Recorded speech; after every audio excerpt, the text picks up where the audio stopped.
We are talking about a duo, one of the early Christian duos of CCM, back when it was known as Jesus Music, Malcolm and Alwyn.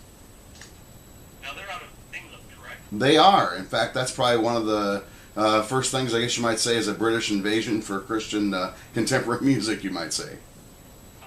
The British invasion, I like that. Yeah. In fact, kind of like what you were talking about earlier today and on previous Sunday mornings with Doug, there's quite a bunch of music artists at that point that brought their musical gifts over from being in secular music, mostly rock and roll, and kind of put Christian lyrics with them, and some new songs were done at that point as well, and just merely using their gifts for God once they received God into their lives.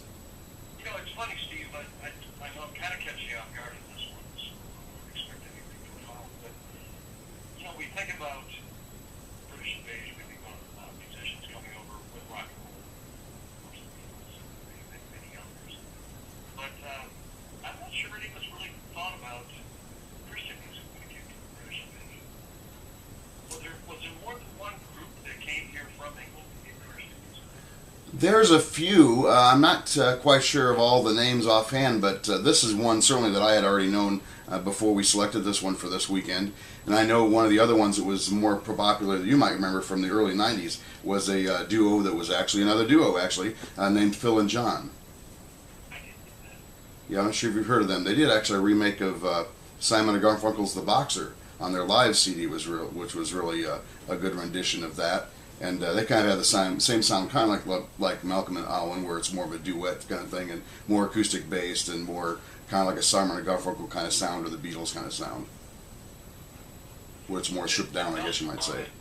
They tend to lean in one direction that you're aware of? You mean as far as genre is concerned? Yeah. Yeah, I would say it's more toward rock, more toward early rock, and more acoustic based, that kind of thing. Where it's more simple with just like drums and guitar and maybe some piano mixed in, nothing really high produced like a lot of the stuff you hear nowadays. Back when they had to play their own instruments. Exactly. Really, my favorite time period for music is the late 60s, the 70s, and a little bit of the 80s. After that, I started, I don't know, it just is changing. And then I thought, oh my goodness, I've become my parents. Right.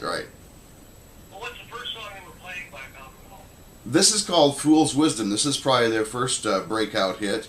What amazes me is this one got to be such a high seller with the LP that it came from. This is the title cut, by the way. And this is, of course, in the day of age, before internet, before iTunes, before all this other way we have to get music these days. And somehow this got a lot of airplay. Back then, there wasn't really a lot of CCM stations at this point. There were some that were probably more what they call Jesus music, or more all Christian radio kind of thing, but it wasn't to the extent, of course, all the different genres and ins and outs of Christian music we have nowadays. And this really caught on really early back in '73. And something else I was going to mention about this record is this is one of the first records on the newly formed Myrrh label at the time, 1973. I think this label started in '72. And this was Amy Grant's first label before she kind of crossed over and did a little bit on the secular side too with A&M. But this was her first. Yeah, this was her first label on Myrrh, and this is their label as well. This is '73. I think she started somewhere around, wasn't it 77, 76? I think was when she first had her solo release on this label. But this was also the label of Second Chapter of Acts was on this label originally. And Larry Norman, I think, had some association with Myrrh at the beginning of his career as well. So this is kind of like one of those pioneering Christian music labels, really. You know, what's interesting, Steve, you mentioned Larry Norman, because I've got him lined up to come in after Malcolm Alwyn.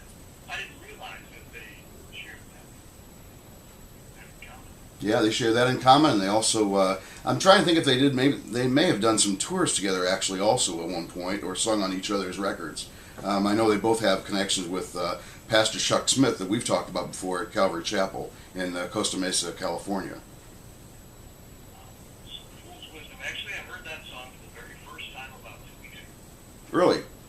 Yeah, my wife was a big Malcolm Alwyn fan, and she has been telling me for a while, you got to hear this new album. Finally did, and you know what happened? She was right again. The Forrest Gump, but she was right. There you go. Let's play this up. Let's get you on that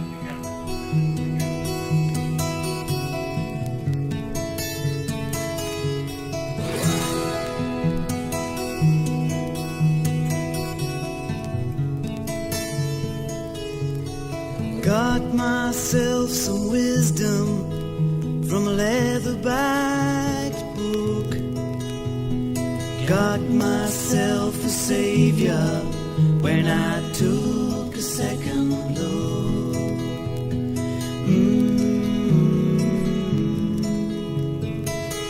Opened up the pages, and what did I find? A black and white portrait of a king who's a friend of mine.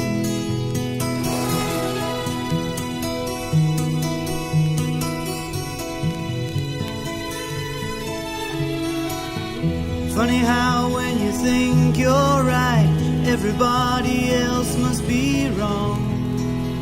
Till someone with fool's wisdom somehow comes along. His voice was strange and the words he said I didn't quite understand. Yet I knew that he was speaking right by the leatherback book in his hand. Hey,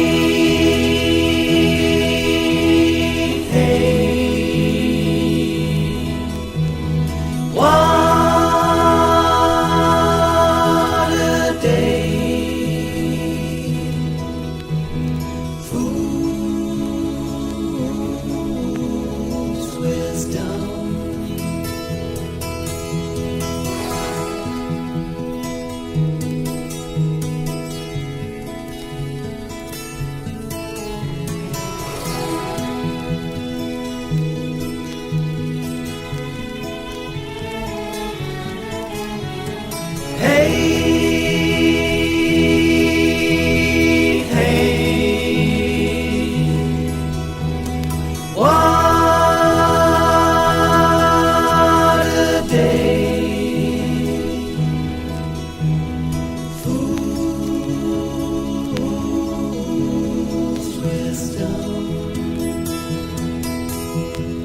Got myself some wisdom from a leatherback book.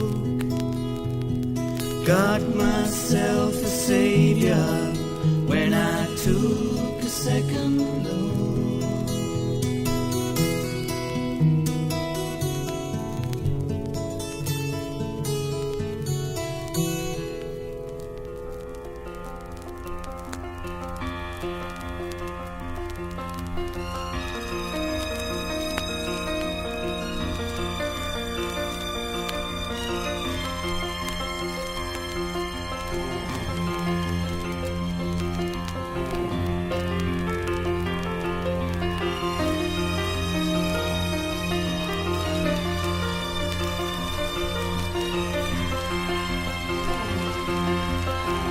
Have you seen the paper?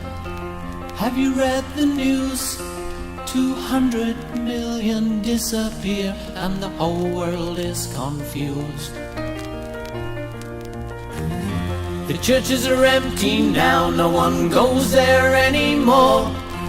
The remains of the Bibles lay scattered on the floor. Remember Mr. Tomlinson, who everybody knew? He vanished from his home last week. He was one of the chosen few.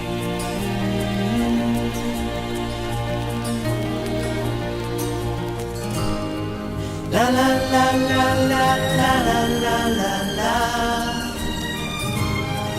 La la la la la la la la la la. A crash on the highway, 7 people dead.